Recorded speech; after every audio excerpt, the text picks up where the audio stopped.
បាទសួស្តីពុកម៉ែបងប្អូនសាជាថ្មីបាទថ្ងៃនេះគឺមកចែករំលែកបាទដល់ពុកម៉ែបងប្អូនពីការមើលរង្វាន់នៅភេទជៈគ្រុតបាទ250 $250កងនេះកងនេះ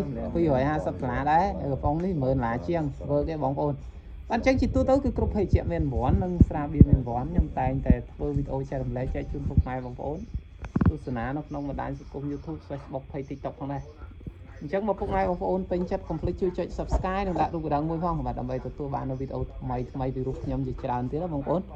បាទឥឡូវនេះគឺនេះលេខកូដបាទលេខ16ម្សិលមិញយកវើក15ខុងបងប្អូនបាទហើយថ្ងៃនេះ2ថ្ងៃនេះគឺត្រាក្រនអស់ទៀតហើយបងប្អូនដាច់ stock ទៀតហើយតែយើងមកត្រូវថឹកមិនទៀនទេម្ដងមកសម្រាប់ភេទជៈត្រាក្រន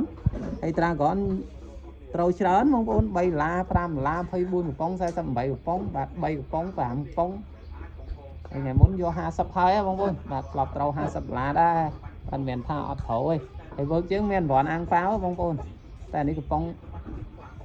ថ្មីបងប្អូននេះកំប៉ុងចាស់តាអូអានេះបានកំប៉ុងចាស់មកទៀតបងប្អូននេះកំប៉ុងចាស់នៅមាន5រៀលតែសម្រាប់វើកបងប្អូនបាទអញ្ចឹងឥឡូវកុំឲ្យខាត់ពេលយូរឥឡូវនេះការរើសនេះដោយសារតែវាអស់អីត្រូវរើសហើយ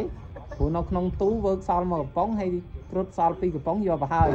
បន្ទាត់វាដូចរៀងអត់ចំពីក្រោយហើយគេចំកពក់ទេគឺនៅផ្សេងអាហ្នឹងគ្រុតណាបងប្អូនអានេះនៅផ្សេងអូពីរនេះនៅចេះដូចគ្នាបងប្អូនចាំមើលពីរហ្នឹងត្រូវទាំងពីរឬក៏ត្រូវមួយខុសមួយអញ្ចឹងខ្ញុំគិតថា50 ចាស់ព្រោះអីគោលការណ៍ដែលខ្ញុំមើលគឺខ្ញុំរើសជាដូចវើកបងប្អូនយកបន្ទាត់នេះបុកចំការាឬក៏ចំកពក់នៅកវលក្បាលបាទហើយវើកមិនអត់ទៅរើសអញ្ចឹងត្រូវទាំងអស់បងប្អូនវាមានខុសខ្លះដែរបាទគឺថាត្រូវពាក្យច្រើនអញ្ចឹងណាតែ10កំប៉ុងអីត្រូវ7ត្រូវ8អញ្ចឹងឡូវកោះវើកមុនណាបាទត្រែក្នុង TikTok follow account TikTok ឲ្យបេះដូងម្នាក់មួយបាទនឹង screenshot វីដេអូមានរង្វាន់បោះចូលមកកោះហុចមាន snap កយើងដឹងតែលុយអត់ snap កយើងដឹងតែខុសឥឡូវនេះវើគឺខុសហើយយើងក៏នេះដាច់លុយមួយហើយឥឡូវកោះមួយទៀតអាហ្នឹងទេអានេះគឺហ្នឹងមានខុសមែនទេតែខុសខុសមែនខុសអត់ខ្លួនខុសវិញខុសទៅពីខុសវិញពីចប់ហើយសាច់ខុសវិញ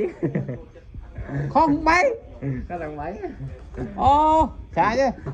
បាល់ហើយបងប្អូនហ្នឹងមកវាឯងហឺយកអញ្ចឹងទេមកហឺយកនេះអាអត់មានអាស្នាប់កអត់បុកចំហ៎ឥឡូវខុស3ហ៎បងប្អូនចប់បាត់ហើយហើយយើងគិតមើលឥឡូវខុសទាំង3ឯងជីវិតស្មើហ្សូនណាវាអស់ប្រហែលហើយណាមួយអារង្វាន់ថាទុកដូរលេងមានទៀតអស់រង្វាន់ដូរទៀតចឹងអរគុណមែនតើសម្រាប់ការតាមដានកុំភ្លេចជួយចុច Subscribe ដាក់រូបកណ្ដឹងមួយផងដើម្បីទទួលបានវីដេអូថ្មីពីរូបខ្ញុំជាច្រើនទៀតណាបងប្អូនបាទរៀបបាយបាត់3ហ្នឹងគិត